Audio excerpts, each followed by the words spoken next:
சிக்கப்போகும் முன்னாள் அமைச்சர்கள் ஆட்டத்தை ஆரம்பித்தது சிஐடி. தமிழர் பகுதியில் காட்டுமிராண்டித்தனமாக தாக்கப்பட்ட பெண், நடந்தது என்ன? அர்ச்சுனா எம்பியின் தில்லுமுல்லு அம்பலப்படுத்திய பெண் வேட்பாளர். பட்டளந்த வதைக்கூடம் தொடர்பில் சிஐடியில் மனு தாக்கல். இன்று நீதிமன்றத்தில் முன்னிலைப்படுத்தப்படவுள்ள தேசப்பந்து தென்னகோன்.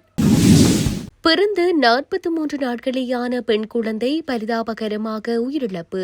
யாழில் துயரம். யாழை சேர்ந்த குடும்பஸ்தரின் கால் துண்டிப்பு. கோர விபத்தால் நேர்ந்த துயரம். 2008 மற்றும் 2024 இடைப்பட்ட காலத்தில் ஜனாதிபதி நிதியத்திலிருந்து பெற்றதாக கூறப்படும் நிதி தொடர்பாக குற்ற புலனாய்வு துறையின் நிதி மற்றும் வணிக குற்ற புலனாய்வு பிரிவு 22 முன்னாள் அமைச்சர்கள் மற்றும் நாடாளுமன்ற உறுப்பினர்கள் மீது விசாரணையை தொடங்கியுள்ளது. இந்த நிதியை வழங்குவது தொடர்பான 22 கோப்புகளை குற்ற புலனாய்வு திணைக்களம் ஆராய்ந்து வருவதாக காவல்துறை தெரிவித்துள்ளது.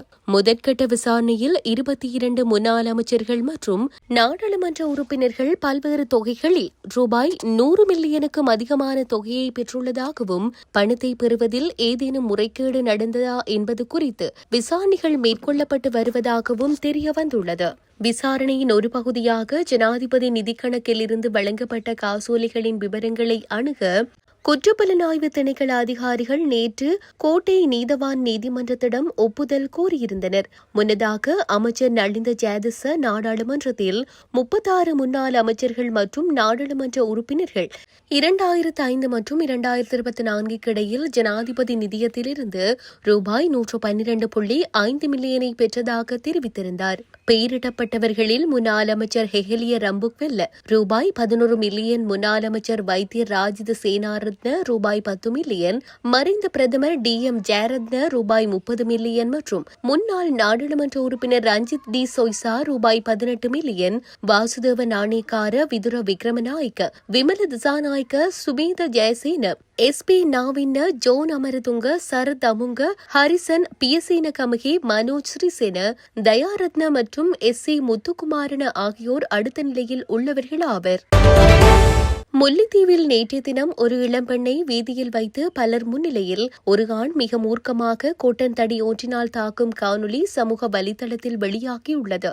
இந்த சம்பவத்தில் DASH கன்னிவெடி அகற்றும் நிறுவனத்தில் கன்னிவெடி அகற்றும் பணியாளராக பணிபுரியும் பெண்ணொருவரே இவ்வாறு தாக்குதலுக்குள்ளாகியிருந்ததாக கூறப்படுகின்றது. குறித்த பெண் கடமை முடித்து வீட்டிற்கு வரும்போது பேருந்திலிருந்து இறங்கிய வேளை வீதியில் வைத்து இளைஞர் ஒருவர் பெண்ணின் முடியை பிடித்து காட்டு மிராண்டித்தனமாக தாக்குதலை மேற்கொண்ட நபர் முல்லைத்தீவு ஒட்டுசுட்டான் போலீஸ் பிரிவில் உள்ள சின்ன சாளம்பன் கிராமத்தில் வசிப்பவர் என கூறப்படுகின்றது.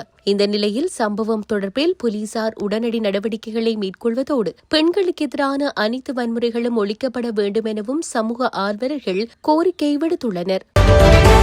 நடைபெறவுள்ள உள்ளூராட்சி மன்ற தேர்தலில் அர்ச்சுனா சமர்ப்பித்த வேட்புமனுவில் பாரிய சர்ச்சை உள்ளதாக அவரை நம்பி தேர்தலில் போட்டியிட களமிறங்கிய வலி தென்மேற்கை சேர்ந்த பெண்ணொருவர் தெரிவித்துள்ளார். அர்ச்சுனாவின் வேட்புமனு தில்லுமுல்லுகள் தொடர்பாக யாழ் ஊடக மையத்தில் நேற்று நடைபெற்ற ஊடகவியலாளர் சந்திப்பிலேயே அவர் இதனை தெரிவித்தார். அங்கு அவர் மேலும் தெரிவிக்கையில், அர்ச்சுனா MP இன்று ஒரு கட்சி நாளை ஒரு கட்சி என தாவுவார் என்றும் அவர் கூறும் கதைகளை நம்பி உள்ளூராட்சி தேர்தலில் வாக்களிக்க வேண்டாம் எனவும் கூறியுள்ளார். அத்தோடு புலம்பெயர் மக்களை ஏமாற்றி பணம் பெற்று மக்களை பற்றியோ அல்லது எமது சமூகத்தை பற்றியோ அக்கறையின்றி தன்னிச்சையாக செயற்படுவதாகவும் அவர் தெரிவித்தார். பட்டளந்த வதை முகாம் தொடர்பில் விசாரணை மேற்கொள்ளுமாறு கோரி முன்னிலை சோசலிச கட்சியின் நிர்வாக உறுப்பினர் இந்திரானந்த டி சில்வா குற்றப்புலனாய்வு திணைக்களத்தில் மனு ஒன்றை தாக்கல் செய்துள்ளார். குறித்த நபர் குற்றப்புலனாய்வு திணைக்களத்தில் நேற்று மனு ஒன்றை சமர்ப்பித்துள்ளார். இது தொடர்பில் ஊடகங்களுக்கு கருத்து தெரிவித்த அவர், பட்டளந்த வதை முகாம் போன்ற பல வதை முகாம்களில் நடந்த கொடூரங்கள் தொடர்பில் இதுவரை ஊடகங்கள் வாயிலாக பொதுமக்களுக்கு தெரிவித்து வந்த போதும் அதை கவனத்திற்கொள்ளவில்லை. ஆகையால் இன்று CIDயில் மனு ஒன்றை கையளித்துள்ளேன். வதை முகாம் தொடர்பில் உடனடியாக விசாரணை முன்னெடுக்கப்பட்டு சம்பந்தப்பட்ட நபர் கைது செய்யப்பட வேண்டும். கண்முன்னே நடந்தேறிய கொடூரங்களையே தெரிவித்திருந்தேன். பல வருடங்களாக ராணுவ காவல்துறை பிரிவின் நிரந்தர புகைப்பட கலைஞராக பணியாற்றியுள்ளேன். கொழும்பில் இருந்த வதை முகாம்கள் மற்றும் பட்டளந்த வதை முகாமிற்கு கைது செய்யப்பட்டு கொண்டுவரப்பட்ட நபர்கள் கண்முன்னே சித்திரவதை அளித்து கொடூரமாக கொலை செய்யப்பட்டமை தொடர்பில் 1996 ஆண்டு ஆணைக்குழு முன்னிலையில் சாட்சியம் அளித்திருந்தேன். முன்னாள் பதில் காவல்துறை மா அதிபர் சத்குணராஜா ஆகியோர் சீருடையில் உள்ள நபர் ஒருவர் இவற்றை வெளிப்படுத்துவது குற்றம் என தெரிவித்திருந்தார். அன்று பட்டளந்த வதை முகாமில் கொல்லப்பட்டவர்களின் தரப்பினரே தற்போது ஆட்சியில் உள்ளனர். 60,000 உயிர்கள் பறிக்கப்பட்டமைக்கு நீதி வழங்க வேண்டிய காலம் இது. ஆகையால் உடனடியாக பட்டளந்த விவகாரம் தொடர்பில் குற்றப்புலனாய்வு திணைக்களம் விசாரணைகளை முன்னெடுக்குமாறு கோரிக்கை விடுக்கின்றேன் என தெரிவித்தார். கைது செய்யப்பட்டு விளக்கமறியலில் வைக்கப்பட்டுள்ள தேசப்பந்து தென்னக்கோன் இன்று நீதிமன்றத்தில் முன்னிலைப்படுத்தப்பட உள்ளார். கடந்த 20ஆம் திகதி மாத்தறை நீதவான் நீதிமன்றத்தில் தேசப்பந்து தென்னக்கோன் முன்னிலைப்படுத்தப்பட்டதை அடுத்து அவரை அன்றிலிருந்து இன்று வரை விளக்கமறியலில் வைக்குமாறு உத்தரவு பிறப்பிக்கப்பட்டது. தேசப்பந்து தென்னக்கோனை கைது செய்வதற்கு திறந்த பிடியாணை பிறப்பிக்கப்பட்டிருந்த நிலையில் 20 நாட்கள் தலைமறைவாக இருந்த அவர் மார்ச் மாதம் 19ஆம் திகதி மாத்தறை நீதிமன்றத்தில் சரணடைந்தார். இந்த நிலையில் 20ஆம் திகதி வரை அவரை விளக்கமறியலில் வைக்குமாறு மாத்தறை நீதவான் அருண புத்தசாச உத்தரவிட்டார். 2023 டிசம்பர் 31ஆம் திகதி மாத்தறை வெலிகமவில் உள்ள ஒரு ஹோட்டல் முன் நடந்த துப்பாக்கி சூடு சம்பவத்தில் கொலை செய்ய சதித்திட்டம் தீட்டிய குற்றச்சாட்டின் பேரில் தேசப்பந்து தென்னக்கோன் உட்பட 8 பேரை கைது செய்யுமாறு பிப்ரவரி 27ஆம் திகதி நீதிமன்றம் உத்தரவிட்டிருந்தமை குறிப்பிடத்தக்கது.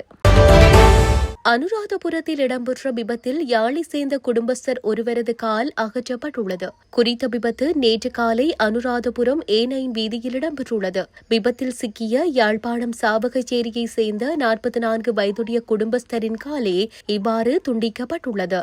இச்சம்பவம் குறித்து மேலும் தெரிய வருகையில் குறித்த குடும்பஸ்தர் கொழும்பிலிருந்து யாழ்ப்பாணம் நோக்கி பயணித்த லொரியொன்றின் முன்னால் இருந்து பயணித்துக் கொண்டிருந்தார்.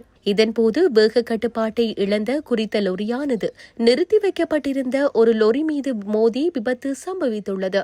இந்நிலையில் குறித்த விபத்தில் படுகாயமடைந்த நபர் சிகிச்சைகளுக்காக அனுராதபுரம் வைத்தியசாலையில் அனுமதிக்கப்பட்டார். இதன்போது அவரது ஒரு காலை அகற்ற வேண்டிய துர்ப்பாக்கிய நிலை ஏற்பட்டுள்ளது. இந்த விபத்து சம்பவம் குறித்து விசாரணைகளை அனுராதபுரம் காவல்துறையினர் மேற்கொண்டு வருகின்றனர். யாழில் பிறந்து 43 நாட்களேயான பெண் குழந்தை ஒன்று பரிதாபமாக உயிரிழந்துள்ளது. இளவாலை உயரப்புலத்தை சேர்ந்த குழந்தையே இவ்வாறு உயிரிழந்துள்ளது. இச்சம்பவம் குறித்து மேலும் தெரிய வருகையில் கடந்த 19/2/2025 அன்று மேற்குறித்த பகுதியில் வசிக்கும் பெண்ணொருவருக்கு 7 மாதங்களில் இரட்டை குழந்தை பிறந்துள்ளது.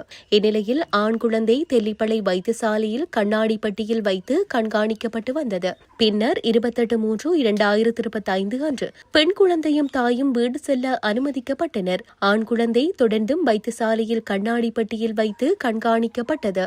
இந்நிலையில் தாயார் தினமும் வைத்தியசாலைக்கு வருகை தந்து ஆண் பிள்ளைக்கு பாலூட்டி வந்துள்ளார். குறித்த பெண் குழந்தைக்கு தாயார் நேற்று காலை வீட்டில் வைத்து பாலூட்டியுள்ளார். காலை 6 மணியளவில் பெண் குழந்தைக்கு வயிற்றோட்டம் ஏற்பட்ட நிலையில் குழந்தை மயங்கியது. இந்நிலையில் குழந்தையை தெல்லிப்பளை வைத்தியசாலைக்கு கொண்டு சென்ற வேளை குழந்தை உயிரிழந்துள்ளது.